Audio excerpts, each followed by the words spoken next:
Bienvenidos a una nueva emisión de Periscopio en el streaming de UniTV, como todos los jueves a las 10 de la noche, tratando de reflexionar un poquito de esas cosas que nos pasan, que se van modificando, esas cosas que nos vamos acostumbrando y que a veces no nos detenemos mucho a pensar. Así que seguimos en pandemia, seguimos en cuarentena, mucho más relajada y qué sé yo, pero este año va a quedar en la historia como un año muy particular para todos nosotros, donde muchas cosas cambiaron, muchas cosas que venían cambiando se hicieron evidentes y muchas cosas se hicieron insoportables, también hay que decirlo. Uno a veces piensa que hubiera sido una cuarentena de estas características sin internet, sin una computadora, sin un teléfono, y francamente quizás hubiera más suicidios que muertos por coronavirus, supongo yo, no sé, quizás me equivoque.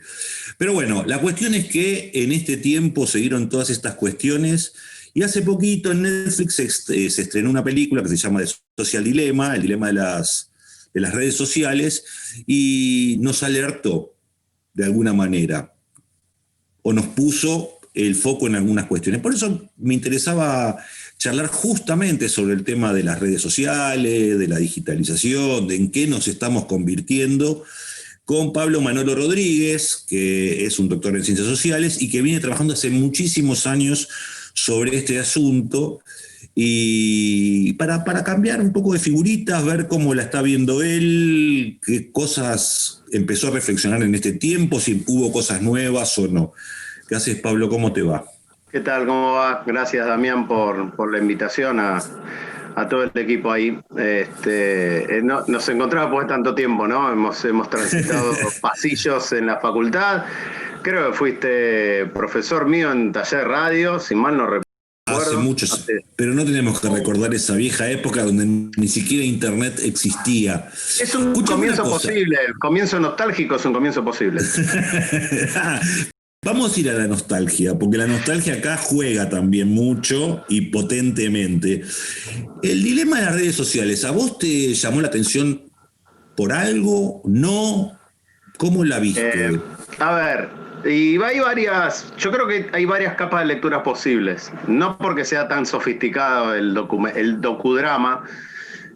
Hay un nivel de lectura básico que puede ser atendible y puede ser, qué sé yo, puede ser atendible, que es: alertemos que las redes sociales o las plataformas no son transparentes, no comunican personas que tienen necesidades, o sea, no es la lógica de Uber ni de, digo, que no son transparentes, ¿sí? Entonces es un nivel, para quien no entiende nada del asunto, está perfecto.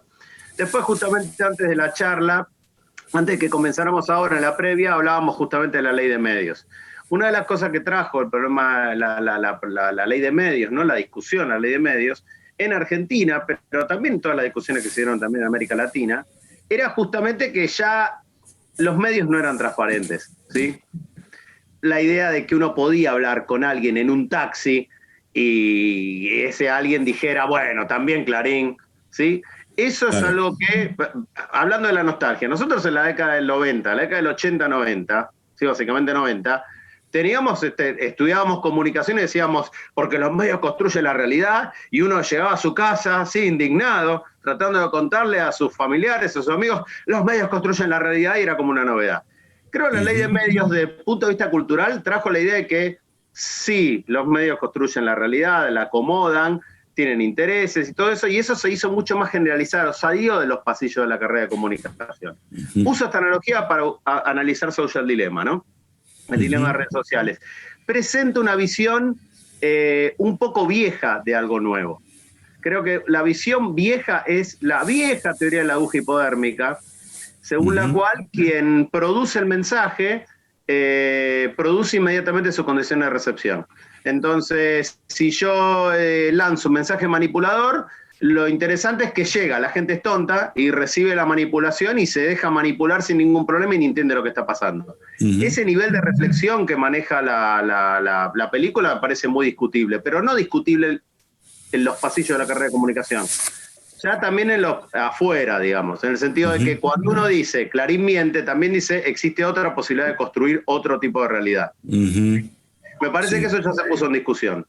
Entonces ahí... Sí. No, digo, probablemente para un espectador argentino le dé esta sensación, dice, sí, ya vi 678, por decirlo de algún modo, y para un espectador por ahí de otro país donde esa discusión no se produjo, puede ser quizás, no sé si revelador, pero al menos ponerlo entre comillas y decir, ojo, a esto le tengo que prestar atención. Sí, por eso digo, creo que ahí hay varios, esos son los dos niveles, ¿no? O sea, si uno lo pone en un nivel más profundo, decir, bueno, está bien lo que plantea, y en realidad no, porque tampoco describe de manera exhaustiva cómo opera la perfilización, cómo opera el efecto burbuja, cómo operan todas esas cosas que ocurren efectivamente no solo porque alguien manipula, ¿sí? Creo que esa imagen de las 3 personas que están en una especie de panel de control con el avatar del pibe ahí, eso es como, bueno, todo bien, no tenemos por qué exagerar tanto, ¿sí? Se entiende la idea. Sino el problema es que hay una dimensión técnica que hay que estudiar de este tipo de... Digo, ¿cuál es la novedad que traen? O sea, si uno piensa en medios tradicionales y estos medios, ¿cuál es el cambio? ¿Sí? Hay que ver si son medios, si no, qué sé yo, es una discusión. Bueno, la diferencia básicamente es que hay una intermediación técnica mucho más profunda y sofisticada, ¿sí? La mediación técnica en un mensaje broadcast de la década del 70 u 80 se limitaba al encuadre, a una limitación, una cosa técnica tiene que ver con cómo se manejaba la imagen, cómo se manejaba el audio. En cambio, en la medida en que nuestras vidas están completamente perfilizadas, digitalizadas, datificadas, ¿sí? Convertidas en datos, es como el mismo lazo social el que está tramado por un aspecto técnico. Ese aspecto técnico no es solo técnico, es social, porque los algoritmos no están hechos solos, alguien los hace. Pero hay que estudiar esa dimensión técnica un poco más en profundidad, y ahí es donde yo creo que la película lo que hace es detenerse en la teoría de la aguja hipodérmica. Claro. Nos manipula, listo. O sea, está bien, no es suficiente.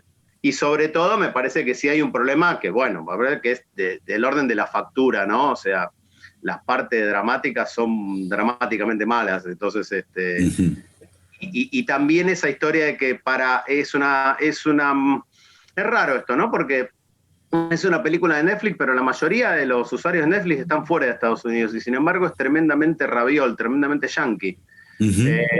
La manifestación, todo eso, lo de la manifestación es gracioso cuando uno lo ve de América Latina. Claro. La manera en que se produce la manifestación, la manera en que los detienen. O sea, todo desde ahí, visto desde acá, es como de un nivel de ingenuidad. Es una película hecha por alguien que recién dijo, ay, vamos a hacer un documental, ¿no? O sea, me parece que en ese sentido sí es un error muy grande de un gigante del entretenimiento como Netflix. Digo, tus usuarios son de afuera de Estados Unidos y tu película es recontra yankee. Claro. Ahí hay una cuestión de que, digo, para plantearlo en general, y después vamos a una cantidad de cosas que vos planteás que son súper novedosas en principio también, y provocativas también en algún aspecto, por lo menos para pensar todo este asunto. Esta disyuntiva manipulación-no manipulación también tuvo capítulos previos. En la década del 90 también hubo un capítulo de decir, en la década del 70 nos manipulan, en la década del 90 no nos manipulan, cada uno construye, después vuelve esto, nos manipulan, y esta tensión está y uno es difícil decir, en mi opinión, nos manipulan, y también es difícil decir no nos manipulan. Yo me acuerdo una vuelta hablando con un publicista, porque cuando uno piensa en la manipulación lo piensa en términos personales. El publicista muy canchero dijo, nosotros decidimos quiénes son presidentes. Qué soberbio que sos, le dijimos, no pueden, la gente no es tonta. Bueno, no, en realidad nosotros incidimos solamente en el 5% de la población, pero los presidentes ganan por más de 3 puntos. Con eso nos alcanza y nos sobra, con lo cual también ahí el concepto de manipulación se hace también de algún modo relativo. No sé si querés agregar algo sobre esto, sobre este efecto manipulador total o manipulador parcial que de algún modo incide en cómo se va desarrollando la política. Y lo que pasó en la década, la referencia que se hace es lo que pasó en la década del 80, sobre todo cuando las teorías de la recepción empezaron a discutir el problema de la manipulación. Esto es, el mensaje no se recibe tal cual, sino que los receptores hacen algo con ese mensaje. Y ya en esa época, antes de la existencia de las redes sociales e Internet, la discusión era, busquemos un término medio, o sea, no es que para discutir la manipulación te hace falta rechazarla. ¿Sí? Claro. Aparte, manipulación es un término muy violento, pero es cierto que hay un control de la opinión pública, y siempre lo hubo, y los gobiernos siempre lo intentaron, y las empresas que tienen intereses también lo hacen. Lo que yo creo que es lo que yo agregaría hoy, creo que el gran cambio para mí tiene que ver con que nosotros podemos adoptar una teoría muy manipuladora, una teoría muy antimanipuladora, pero lo que no podemos desconocer es que hay muchos más medios de expresión a un nivel de mucho más fácil acceso para todo el mundo, y en la medida en que además se trabaje cada vez más para el conocimiento de las cuestiones técnicas, la apertura del espectro, la apertura de los códigos, la idea del software libre, todas estas cuestiones para mí tienen mucho que ver con el hecho de abrir algo que efectivamente tienen una forma propietaria. Hay intereses y hay propietarios de las infraestructuras, pero son infraestructuras mucho más, a mi juicio, son infraestructuras mucho más suaves, soft, como software, que una infraestructura mediática de los años 80, ¿sí? Entonces eso creo que es una oportunidad para salir de la dicotomía manipulación-recepción creativa, y decir, bueno, miren, hay mucho más medios de producción de mensajes, imágenes, sonidos, hay mucho más acceso para otros grupos políticos que no sean los grupos dominantes de producción de mensajes, y eso y ahí tenemos que poner en juego nuestras ideas de manipulación o de no manipulación. Pero creo que eso es una novedad que en sí yo la encuentro como positiva. Pero eso no está... Hay una cuestión que planteás vos, que nosotros vemos con ojos modernos esta situación, y eso genera un cierto desfasaje, y también a veces vemos con cierta modernidad esta sensación de que no nos queremos que nos espíen los estados, y de algún modo lo que maneja todo esto, o el poder, es supraestatal. Entonces nosotros nos peleamos con la policía, nos peleamos por los datos de la SUBE, y vos decís, hermano, te tienen calado hasta para dónde estás mirando, digamos, y no sabemos quién es, por ahí es soft, como decís vos, pero está en otro planeta, está en otro lado, está en otro planeta, no, está en este planeta, pero quién sabe dónde y con qué intereses. Sí, tal cual. Bueno, es que esa es otra historia, ¿no? El problema, la gran problemática de los datos, sobre el cual hay cada vez más literatura, porque, claro, hay que empezar a teorizar esto fuerte. Muchas veces lo que me surge pensar a partir de lo que vos decís es esta cuestión del problema de la privacidad, de la definición de los datos. Cuando uno dice, bueno, me enojo porque con la SUBE saben dónde... En realidad, la privacidad misma está en discusión hoy en día. Pero está en discusión culturalmente. O sea, nadie dice que la política de protección de la privacidad y que asociar derechos a datos no sea algo importante. Es crucial, y por ahora es la forma más, diría, refleja incluso, más interesante para poner en discusión el problema de los datos.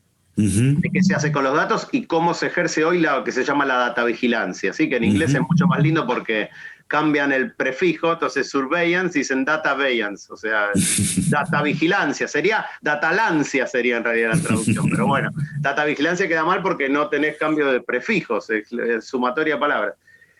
Entonces eso es interesante, pero el dato cultural es que justamente lo que cambia son las condiciones de la subjetividad contemporánea, por las cuales nuestra idea de privacidad no es la que se tenía no hace 50 años, hace 20.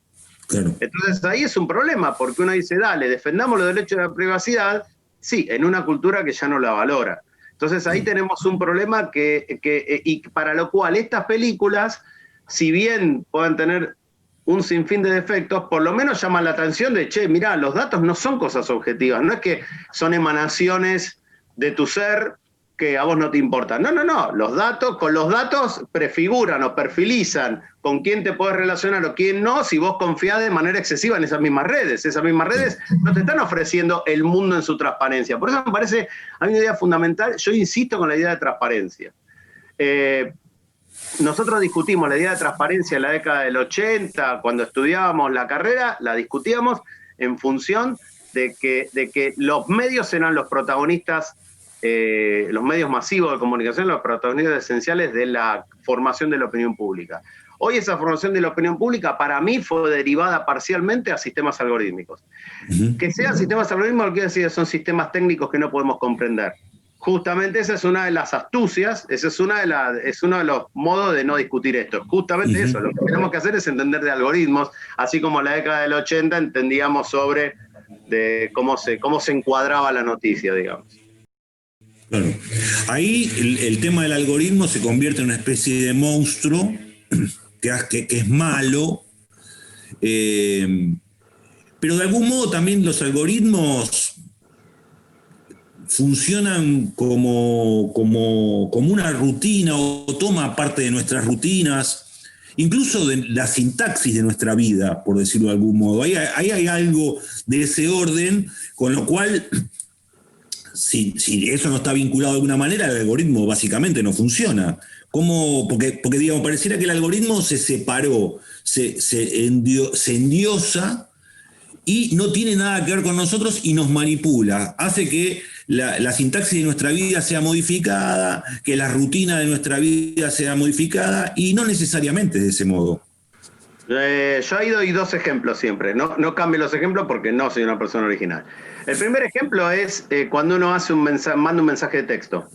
Cuando uno manda un mensaje de texto, en general pone la letra Q, no pone la U y la E. ¿Sí? Bueno, eso es un homenaje a Shannon, el creador de la teoría matemática de la comunicación. Es un homenaje fáctico, porque ¿qué es la información para Shannon? Shannon es la probabilidad de aparición de un símbolo en un código dado.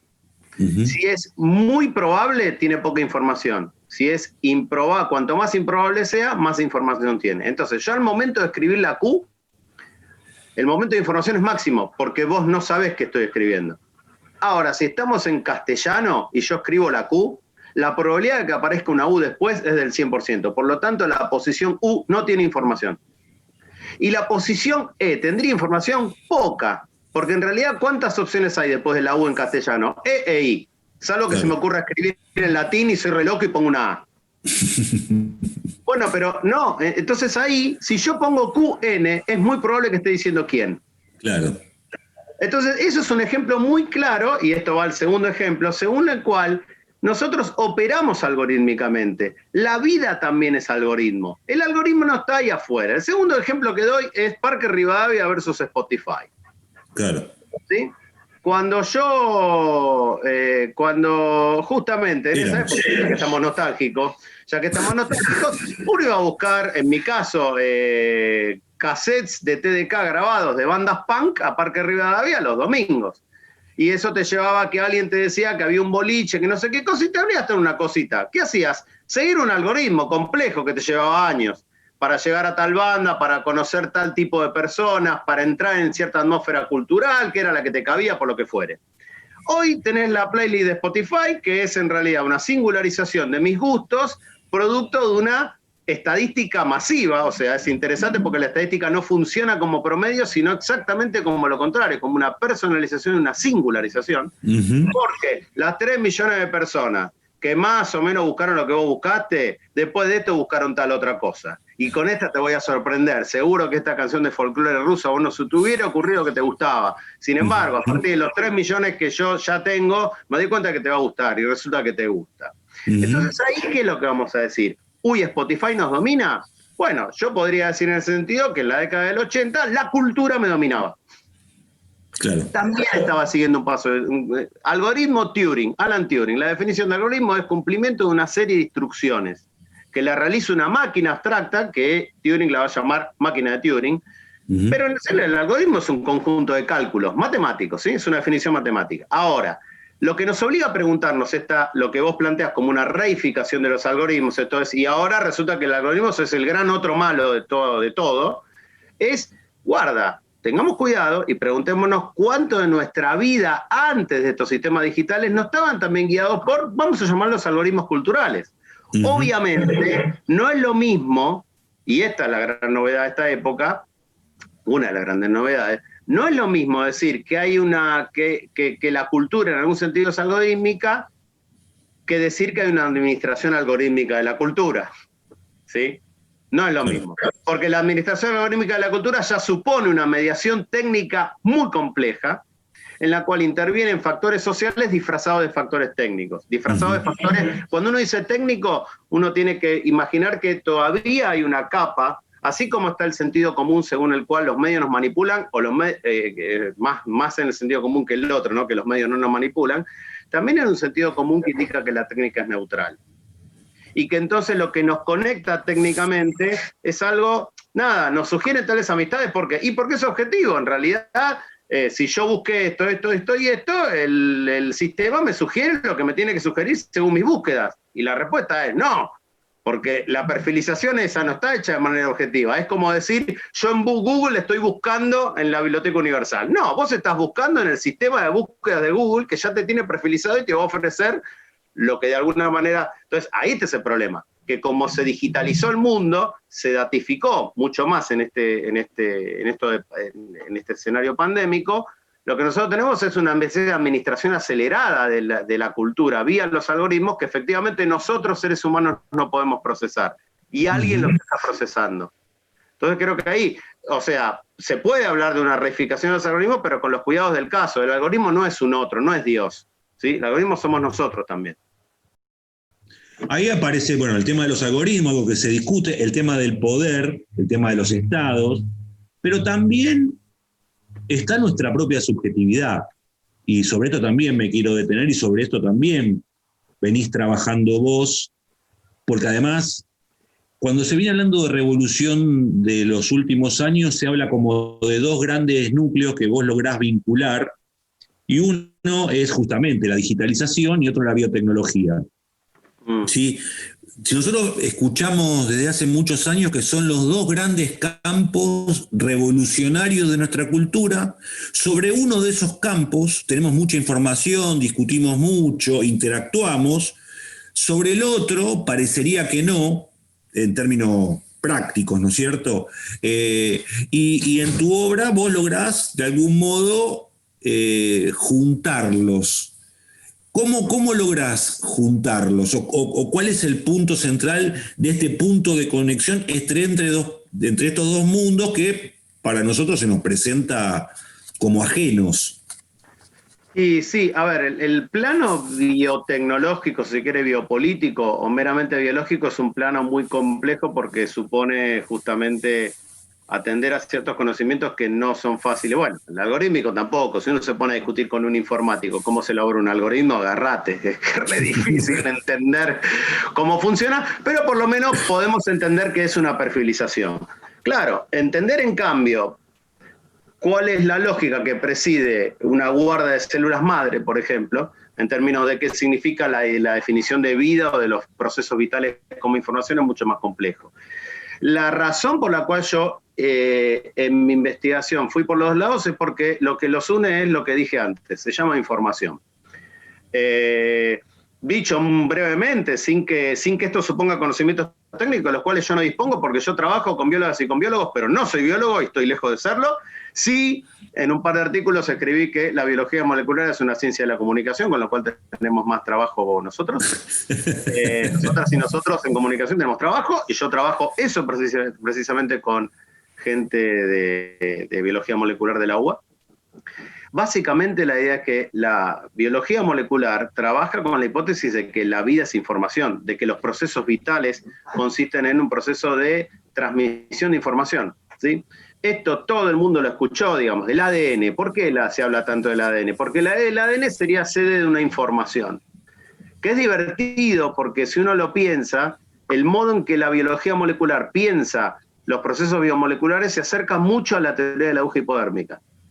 ¿Sí? ¿Por qué? Porque el ADN es la posición de emisor, es quien tiene la información. Y se la transfiere, se la envía, se la transmite. Se dice transmitir a las proteínas vía el ARN. solo digo los nombres. ¿Cuáles son los nombres? ¿Cómo son los procesos? Los procesos se llaman transcripción, o sea, pasar de una traducción. El ARN se llama de transferencia y el otro se llama mensajero. Todo lo que dije tiene que ver con las palabras escritas o habladas. Exacto. Entonces, para mí, un modo epistémico común, estoy cada vez más convencido de eso, en todo caso, nada me demuestra lo contrario por ahora. Esto es, la vida en algún sentido funciona como las redes sociales, los procesos biomoleculares. Entonces, depende vos cómo gestionás la información, cómo gestionás los datos, cómo los datos se transfieren, se transmiten en redes complejas, ¿sí? La biología molecular hoy sabe que lo que yo dije como transmisión de información, que se llama el dogma central de la biología molecular, hoy se sabe que esa tesis está muy discutida. Y que manipular, ya que hablamos de manipular, ¿se manipula la opinión pública? Bueno, la biología molecular hasta hace 20 años, 15 años, considera que manipular el ADN era manipular la conciencia de las biomoléculas. Tal como manipularía Clarín. ¿Qué pasa? Lo que pasó en los últimos tiempos es que se demostró que en realidad la importancia del contexto es muy grande, que hay procesos incluso de modificación de ADN vía el medio ambiente. Eso desmiente de manera fundamental que uno manipulando el ADN manipula todo, porque en realidad depende de unas redes interactivas, depende de la célula, metabolismo, un montón de cosas que no interesan aquí. Pero sí señalar que efectivamente el modo en el cual es entendido la vida, los procesos biomoleculares, es muy parecido al modo en que entendemos las redes sociales. Hay una lógica común, que es muy clara, que es rastreable, ¿eh? Vos agarrás los textos, los lees y decís, che, análisis de contenido. Acá dice información, acá también. Acá dice transmisión, acá también. Ah, bueno, pero entonces que están viendo lo mismo. Y están viendo lo mismo. Claro. Estaban viendo lo mismo, no sé. Ahora, digo, para aclararlo, esto es un modo de explicar cosas que suceden y de operar sobre cosas que suceden, también, no solamente de escribir, que puede no ser la única. Claro. O es la única hoy por hoy. Porque, de algún modo esto que decís vos del contexto es como que la biotecnología estaría llegando a Verón, más o menos. Bueno, yo escribí un texto que se llamaba La semiosis social de las biomoléculas. Le puse social biomoléculas, nada, es imposible. Lo que estás diciendo no tiene sentido. Bueno, justamente quiero alertar sobre sobre que está cambiando el sentido. Y lo que no tiene sentido ahora puede tener sentido en un tiempo, puede tener sentido, si se entiende lo que digo, entonces quizás tenga sentido. No, funciona así, mira, vamos a dar un ejemplo concreto en este momento. Que era en realidad mi tema de investigación original de entrada con ICET, que después finalmente lo cambié. Ustedes saben que ahora se aprobó una patente de un gen que modifica un transgénico del trigo para hacerlo más resistente a la sequía, ¿sí? Se llama estrés hídrico. Esto generó una polémica muy grande. Hoy sale una nota en Página 12 firmada por un montón de científicos diciendo, ojo, esto en realidad es una muy mala noticia. Entonces uno dice, bueno, el famoso problema de los transgénicos. Los transgénicos se basan en una modificación de ADN, es completamente dogmático central, ¿sí?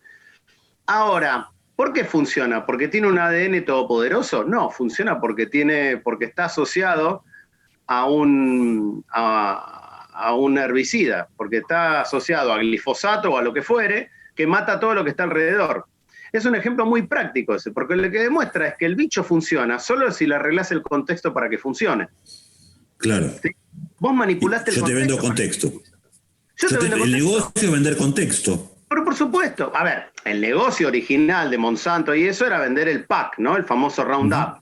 ¿Sí? El pack de te vendo la semilla transgénica y te vendo los herbicidas, los pesticidas que sirven para que eso funcione.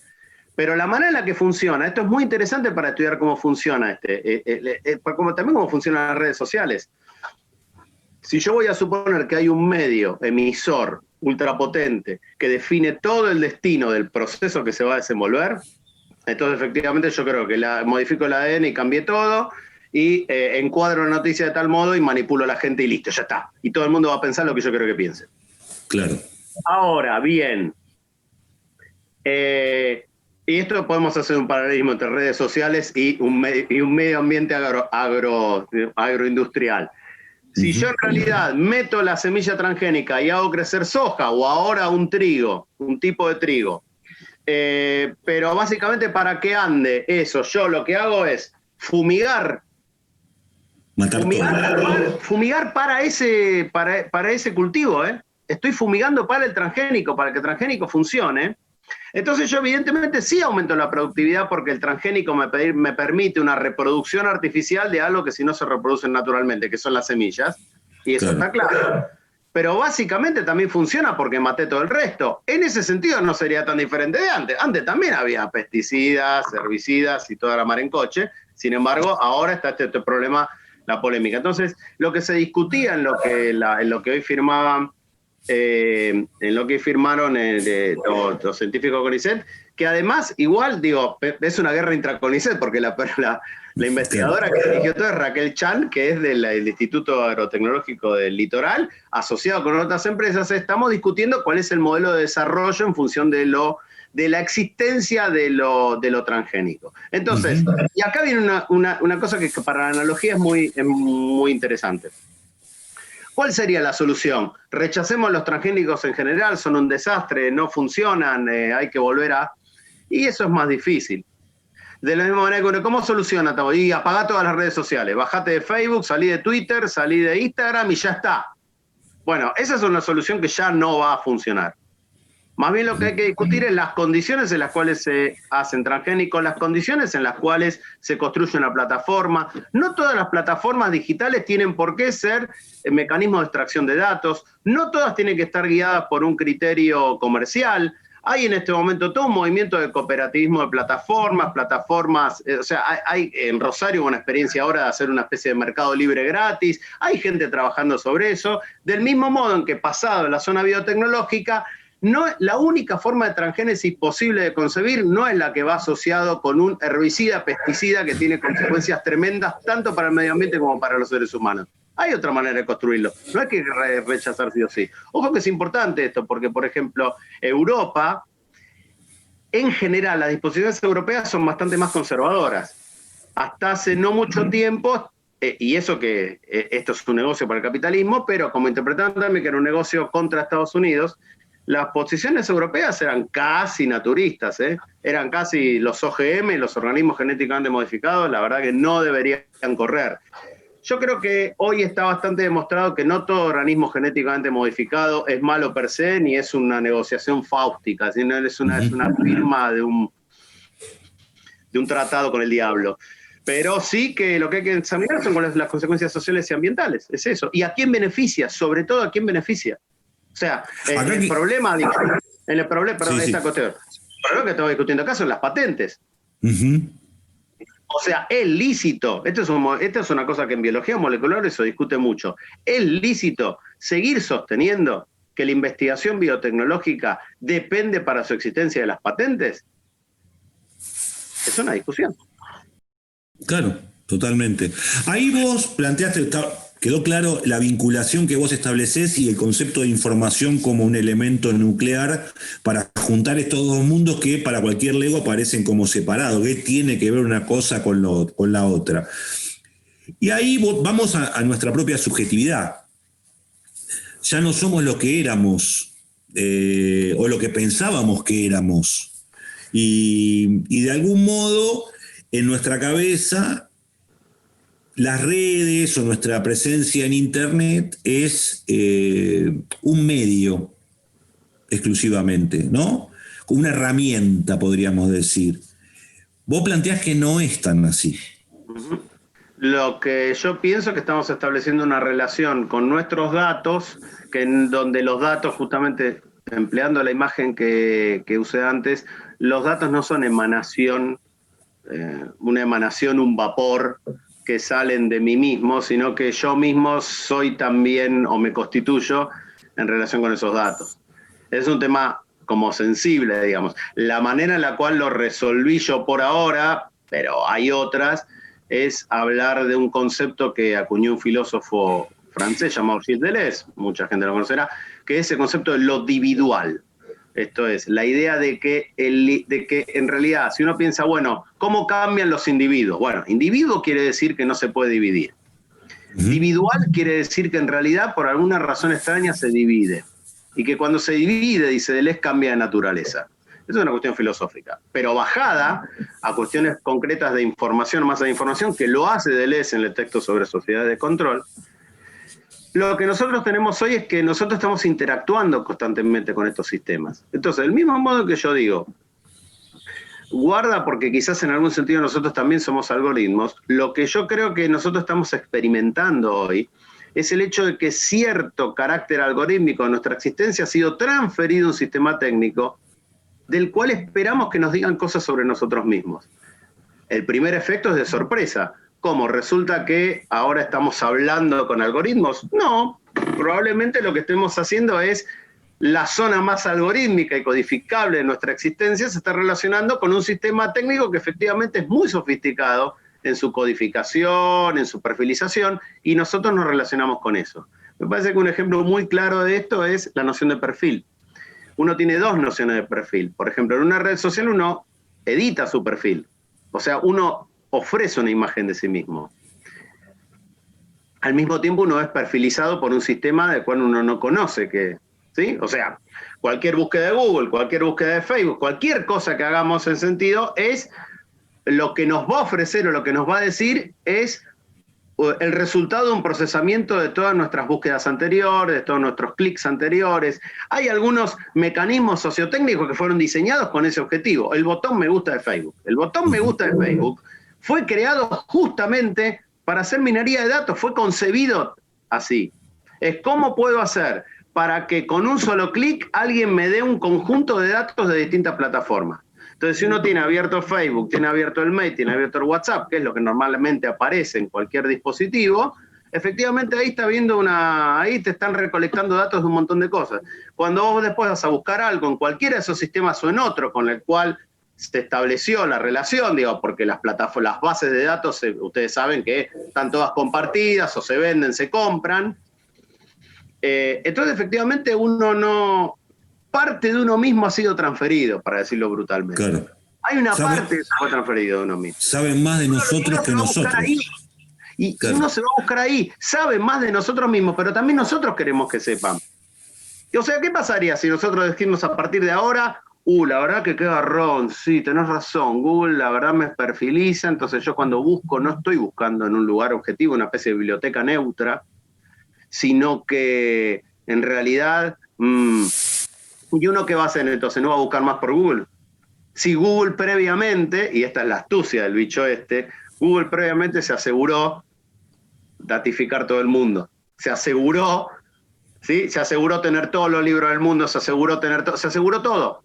Pues los libros por dar un ejemplo. Pero digo, me parece que ese es el punto. Entonces ahí yo lo que creo es que hay mecanismos de lo que podemos decir pomposamente subjetivación, o sea, cómo se construye una subjetividad como un proceso, ¿no? No como algo dado, que efectivamente es un procesamiento, es un modo de subjetivación que se está relacionando de manera muy íntima con máquinas.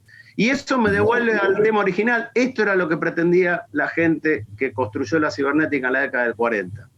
Querían construir una máquina que supiera pensar y sentir. Y ahora resulta que esa máquina somos nosotros mismos. ¿Y qué hacemos? ¿Existe en este contexto, con una perfilización tan minuciosa, tan precisa, tan quirúrgica, donde además muchas de las metodologías de las ciencias sociales caen en desuso, porque si yo sé cada individuo, ¿para qué carajo voy a hacer una encuesta? ¿Para qué voy a hacer observación si tengo todos los datos? Pensar en una opinión pública, en una opinión... Ahí aparece el problema también de la ciudadanía, ¿no es cierto? ¿Cómo hacemos si somos átomos para constituirnos en materia, en tanto sociedad? ¿O eso ya está listo? No, yo creo que es un asunto. Yo creo que también hay muchas reificaciones o hay muchas exageraciones. Me parece que hay una construcción de... Efectivamente, nosotros construidos como datos empezamos a ser otras personas. Pensemos en los sistemas estatales, ¿sí? sistemas de construcción de datos vía estatal, los sistemas de control biométrico.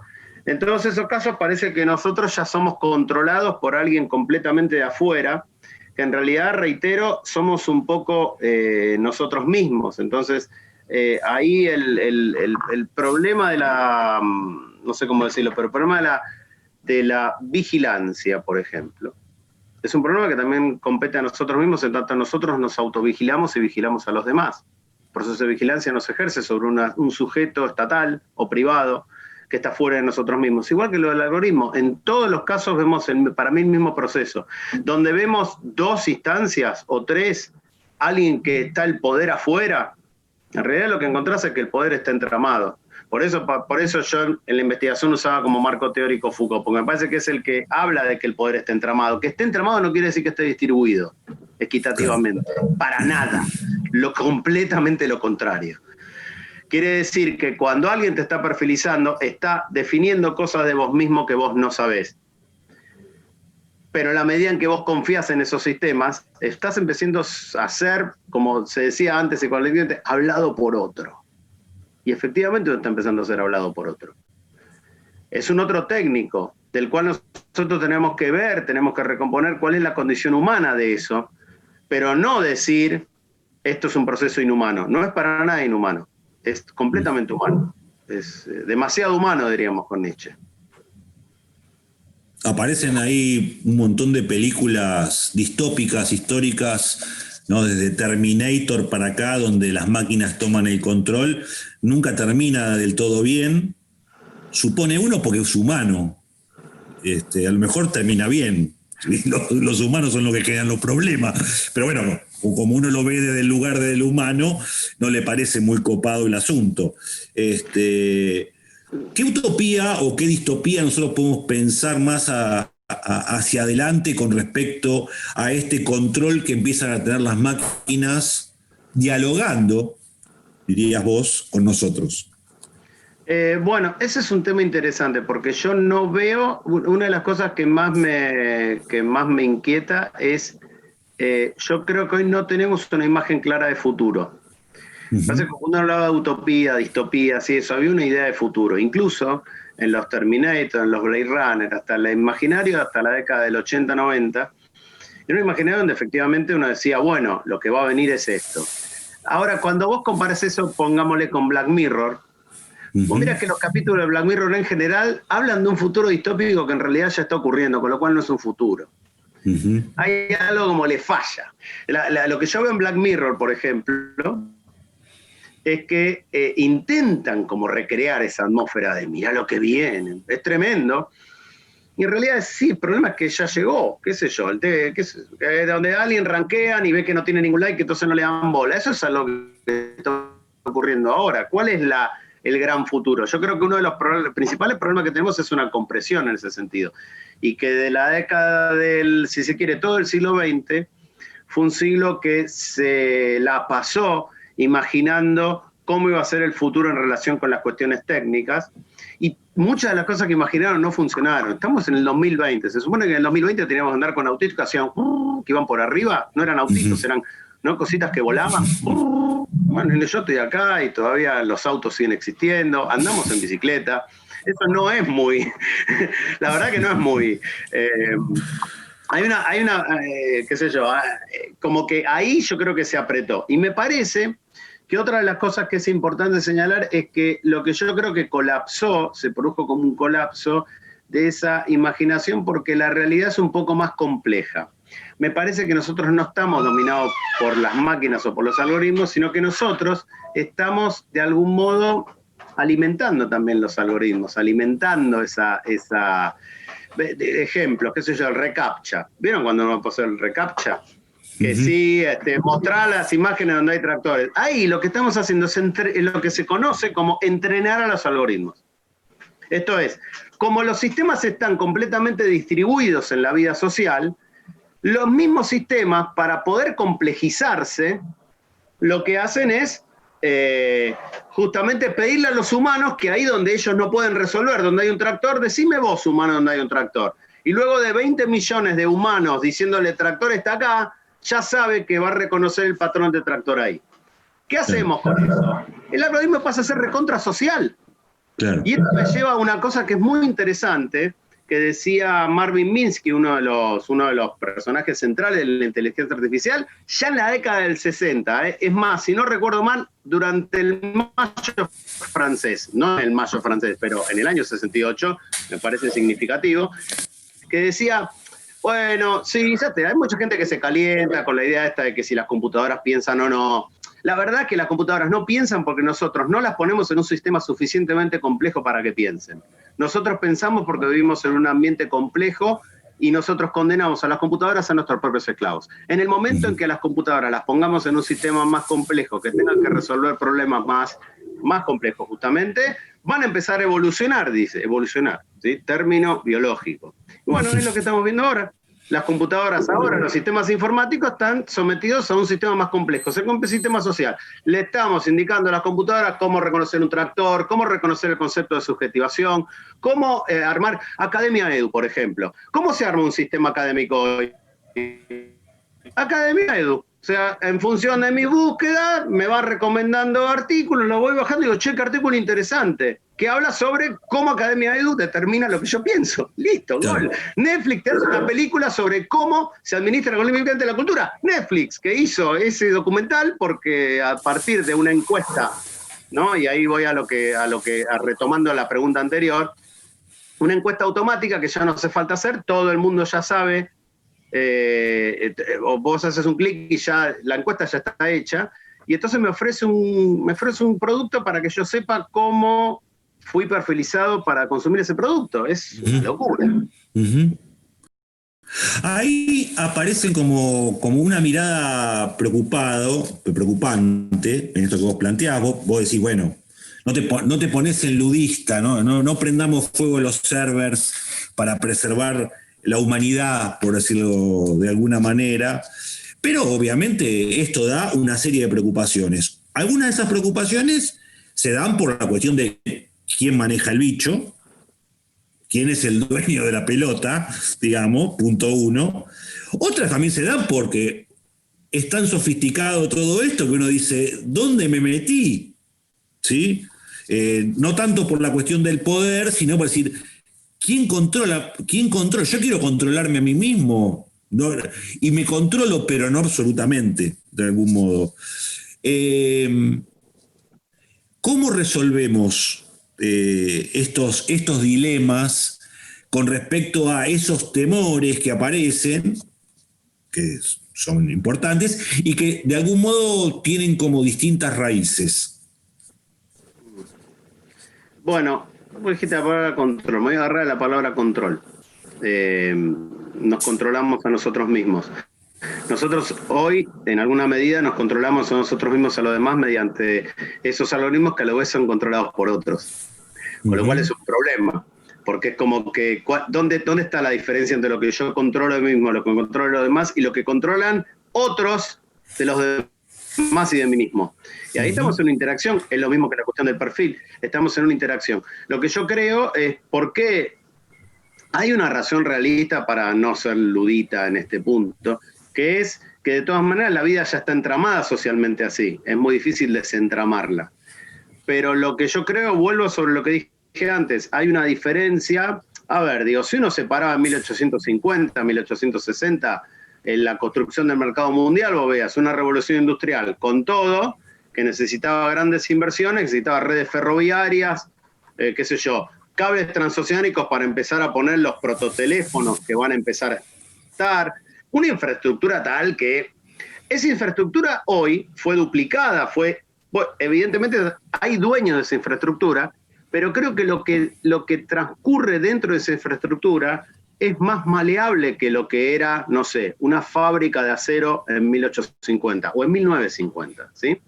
Entonces ahí me parece que tenemos una oportunidad que tiene que ver con lo que yo planteo como, bueno, es triste porque no vamos a llegar ni no va a ser fácil, pero hay que empezar a entender de datos, hay que empezar a aprender a programar, hay que empezar a ejercer un trabajo sobre los códigos, porque para mí eso es una acción política, no técnica, y creo que eso lo tenemos que entender, porque en nuestra reflexión política seguimos siendo un poco naif e ingenuos, pensando que la política está por un lado y la técnica por el otro.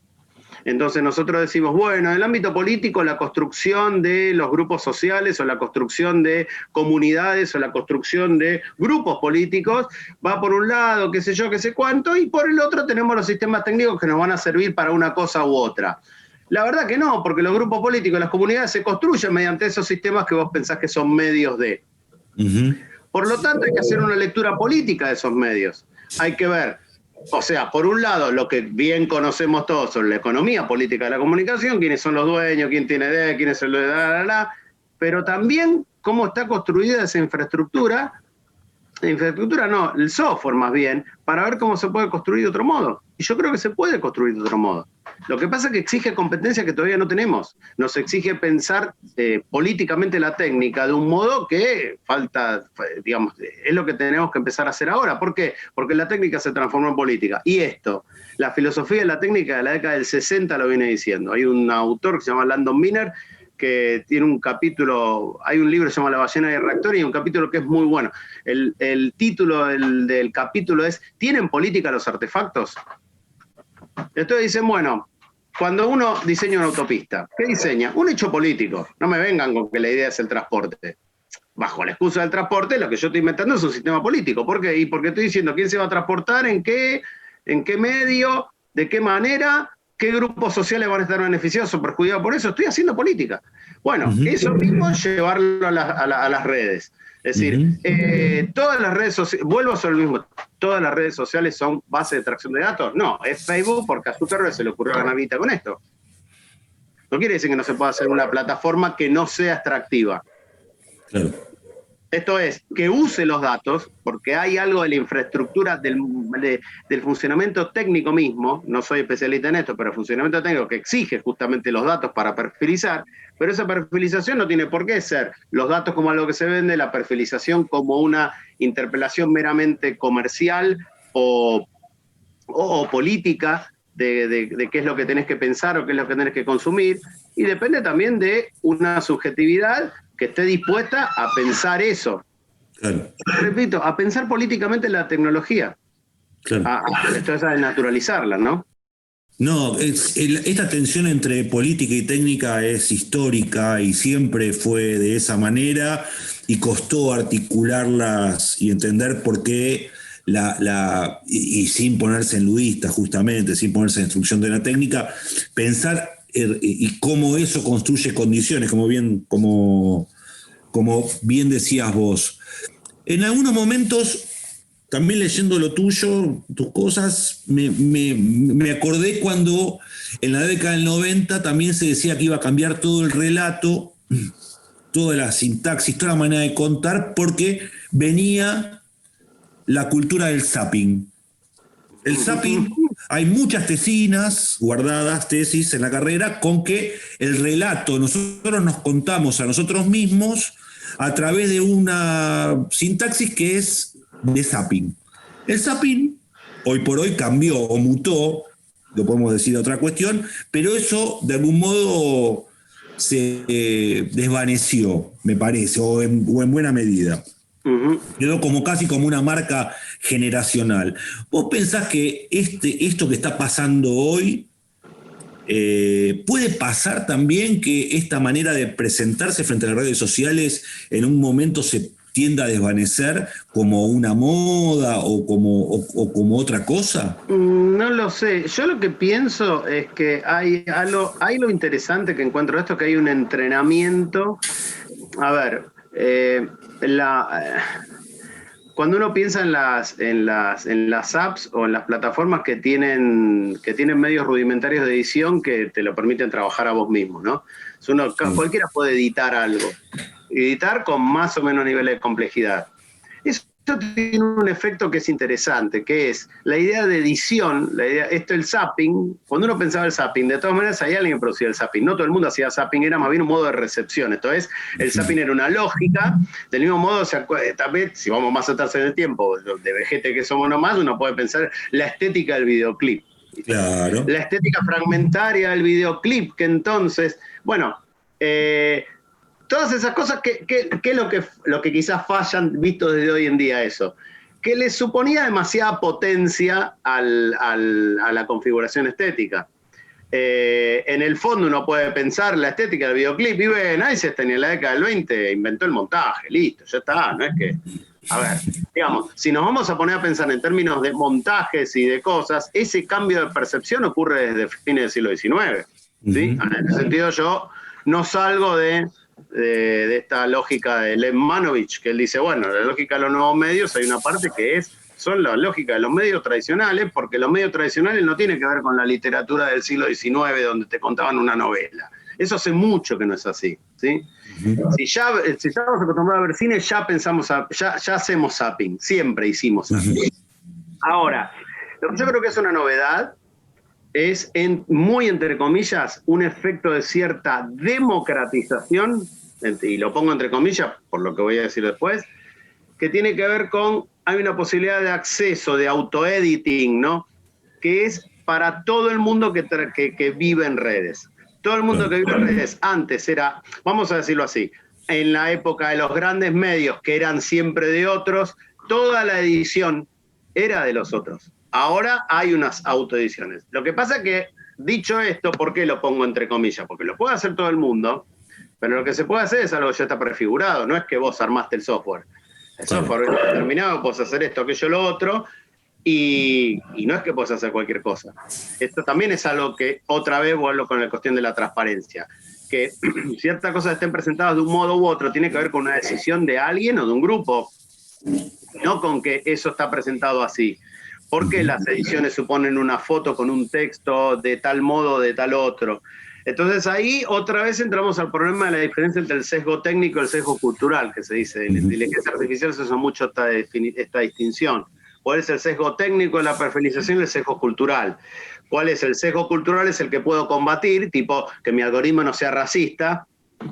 Y el sesgo técnico es el sesgo a partir del cual la cierta búsqueda de datos induce un cierto resultado que podría ser otro si la configuración técnica del algoritmo, lo que le pedimos que busque o lo que encuentre, sea diferente. Es muy difícil distinguir lo técnico de lo cultural, y eso es algo que hoy está discutiéndose mucho en la inteligencia artificial, pero lo que yo puedo decir que es distinto respecto de otro tiempo es que todos podemos andar haciendo montaje a lo loco, todos podemos ser un poquitito Einstein, pero para mí hay todavía un engaño. En la medida en que nosotros no sepamos programar o no tengamos un conocimiento más política de la técnica, siempre vamos a tener el programa Einstein. Sí, se llama programa Einstein, lo diseñó Facebook para que nosotros hagamos de cuenta que es Einstein. ¿Es una democratización? Y bueno, sí y no, la verdad. Claro. Por una parte sí, por otra, por favor, pongámonos a hacer un programa mejor que el que nos ofreció Facebook. Vamos llegando al final de esta charla, la última, muy cortita. Mi tía ve este programa, es una de las personas que ve este programa, y supongo que después de todo lo que dijiste, está básicamente horrorizada. Vio 678 varios años y te escucha a vos ahora, imagínate. ¿Qué le dirías a mi tía? ¿Qué hace mi tía? Pues si no voy a tener que yo resolver ese problema. Igual siempre damos el ejemplo de la tía, ¿no? También cuando uno volvía de la facultad y decía, tía, los medios construyen la realidad. Siempre la tía, ¿no? Nunca... Bueno, no, le diría que no se preocupe tanto, que todavía ninguna computadora mató a nadie, salvo los drones que están matando a veces del ejército norteamericano, fundamentalmente. Y que recuerde que, no sé, que también vio Rolando Rivas Taxista en la década del 70, ¿no? Si es alguien que... y que tampoco es que la vida pasó a ser exactamente como dijo Rolando Rivas que iba a ser, digamos. Como que, más bien digo, le diría a la tía, hay una tesis, que es la de la neutralidad de la técnica. Tía, usted lo puede entender muy bien. La técnica se puede usar para una cosa o para otra. Puede servir para el bien o para el mal. Tía, usted escuchó esto muchas veces. Lo que yo le quiero decir, tía, es que la técnica no es neutral, es ambivalente, que es distinto. Neutral no quiere decir que sino ambivalente quiere decir que cualquier sistema técnico tiene valores sociales, políticos e intereses asociados, por los cuales existe así y de este modo. Usted no puede ir a buscar gratis una computadora. Eventualmente el Estado le daba computadora a los chicos para que se eduquen bajo ciertas condiciones que son muy discutibles. Pero usted lo que tiene que entender, tía, es que la técnica es ambivalente, que aunque fue creada con ciertos valores que quieren que hagamos ciertas cosas u otras, la técnica no fue inventada por alguien de Marte, fue inventada por un ser humano, y usted, tía, que es un ser humano, como la persona que creó la computadora, tiene las capacidades y las posibilidades de pensar cómo podría ser una computadora diferente. Manolo, te quiero agradecer muchísimo, me resolviste el problema del domingo, así que no tengo problemas, ya con esto fue un alegato prácticamente, siempre efectivamente la tía, los tíos, pero es la persona que uno ve más, no tan frecuentemente, aparece Hoy como no, un hoy elemento no. central. Hoy no vemos a nadie, pero bueno. Pablo Manolo Rodríguez, te quiero agradecer mucho esta charla que hemos tenido de acá, seguramente da para mucho más en un montón de aspectos. Seguramente quedaron algunas cosas ahí pendientes para seguir charlando. Ha sido un gusto charlar con vos, así que muchísimas gracias, Manolo. Gracias a vos, la verdad un placer la charla. Y la semana que viene nos encontraremos nuevamente charlando sobre alguna otra cuestión de estas que están muy metidas en nuestra vida, de alguna manera, en este año, que como decíamos al principio del programa, será un año para no olvidar, para pensar cosas nuevas y para tener algunas prácticas que son nuevas y otras que se hacen evidentemente nuevas. Así que nos encontramos la semana que viene a las 8 aquí, a las 8 no, a las 22 creo que es, aquí en Periscopio. Ha sido un placer. Adiós.